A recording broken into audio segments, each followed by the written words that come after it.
Welcome back, students.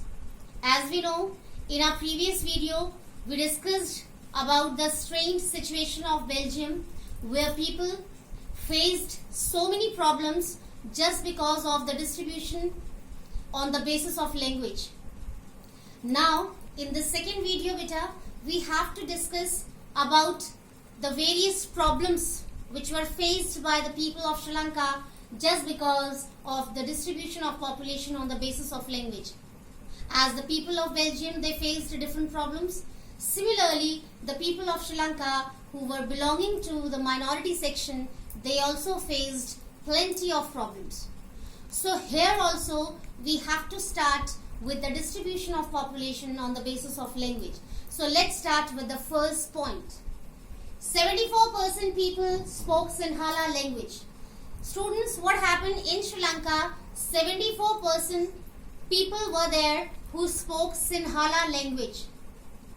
Now next is 18% people spoke Tamil in Sri Lanka. Now 18% people were there in Sri Lanka who spoke Tamil language beta. Now next is Tamil speaking people were divided into two parts.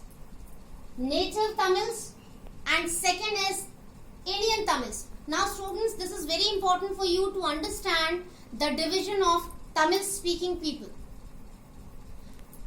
The Tamil speaking people were also divided into two groups. Native Tamils and Indian Tamils. Now who were native Tamils? The people who were the original citizens of Sri Lanka only, they were known as native Tamils. Their origin was Sri Lanka only. Now on the contrary, the people who migrated from India for the different purposes to Sri Lanka, they were known as Indian Tamils beta.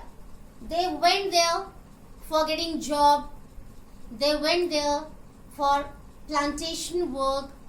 They went there to work in different factories and industries. So they were known as Indian Tamils. Now next was beta, 7% people were belonging to Buddhism, Christianity, Jainism, they were Muslim, they were Hindu. In this way distribution was there of different people in Sri Lanka.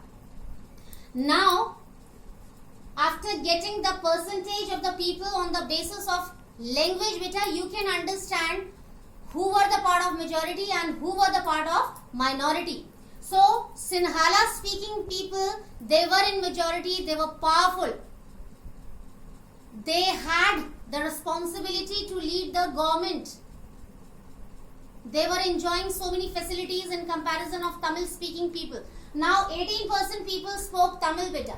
So they were the part of minority section. They always faced too many problems in Sri Lanka beta. Now we have to move towards the second subtopic, different problems of the minorities.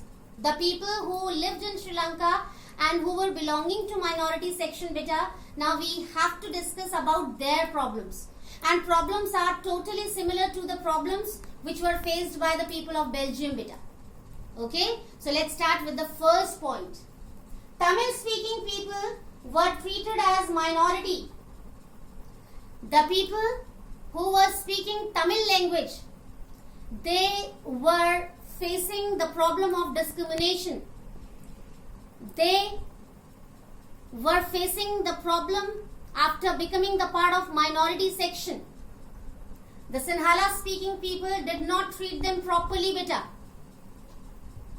Next, Sinhala became official language and Tamil got ignorance. Finally, in 1956, the Sinhala speaking people who were the part of government, they declared Sinhala language as an official language of Sri Lanka. And they started giving ignorance to Tamil language. No importance was there of Tamil language in front of Sinhala language. Next, Tamil speaking people did not have right to be the part of government. The people who spoke Tamil in Sri Lanka, they did not have right to be the part of government, to take any single decision for the people of Sri Lanka. They were not allowed for that. Next, they could not get government job easily, just like the people of Belgium. Here in Sri Lanka also, beta, the people who spoke Tamil language, they did not have right to get government job. If they tried, they had to do the extremely hard work for that. Even then, there was no chance of getting government job easily. So students, in today's session, we discussed different problems faced by the people of Belgium as well as Sri Lanka just because of the absence of power sharing. Yes, beta. After doing the discussion over those two subtopics, especially Belgium and Sri Lanka, the problems which were faced by the people of both countries, we can analyze, we can understand that power sharing is one of the most important key features of democracy, beta. If we want that the country should move on the way of progress and development, if we want that each and every citizen should have the opportunities to be developed, to be progressed, so this is mandatory that in that country the power should be shared among different levels of government, among different people. So that's all for today's session, students. We will meet again in our next session with new subtopics. Till then, take care. Have a nice day.